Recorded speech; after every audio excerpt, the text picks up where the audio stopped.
வேலையெல்லாம் முடிச்சுட்டு வீட்டுக்கு போயிட்டு இருந்தேன். அப்போ அந்த பக்கத்து வீட்டு பசங்க மாமான்னு ஓடி வந்தாங்க. அதை பார்த்து என் பையனும் ஓடி வந்து என்ன தான் அப்பான்னு வந்து கட்டி பிடிப்பான்னு பார்த்தா அவன் என்னையே கிராஸ் பண்ணிட்டு போயிட்டுருக்கிறான். அடமானே எங்கடா போகிறேன்னு நானும் பார்த்துட்டே இருக்கிறேன்.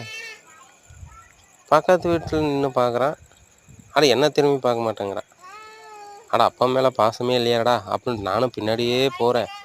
அப்பாவது என்ன பாப்பான்னு பார்க்குறேன். ஏன்னா கண்டுக்காமல் போயிட்டு என்னையும் கண்டுக்காமல் டிச்சுக்கிட்ட போய் நின்றுக்கிட்டான். அங்கே என்னடா இருக்குன்னு நானும் போய் பார்த்தா எலி வந்துருக்கு. அந்த எலியை பார்க்கண்டாடா இவ்வளோ வேகமாக வந்தேன். அட அப்பனா கண்டுக்காமல் போயிட்டியாடா அப்படின்னு நானும் பார்த்து நின்றுட்டுருக்கிறேன்.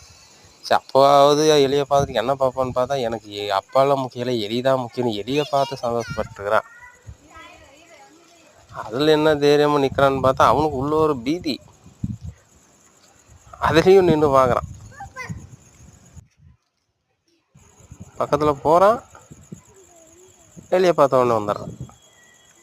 அதோட எலி இந்த பெரிய எலியை பார்த்துட்டு அந்த சின்ன எலி ஓடி போயிடுது.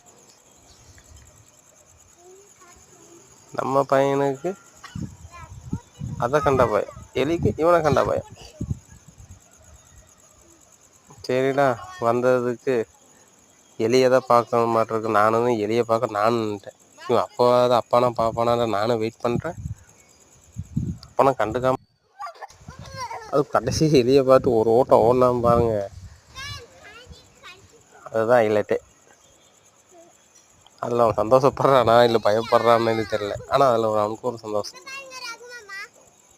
என்னதான் அவன் அவன் என்னதான் வேலை செஞ்சுட்டு வந்தாலும் நம்ம பையன் விளையாடுறது பார்த்தாலும் நமக்கு ஒரு சந்தோஷம்.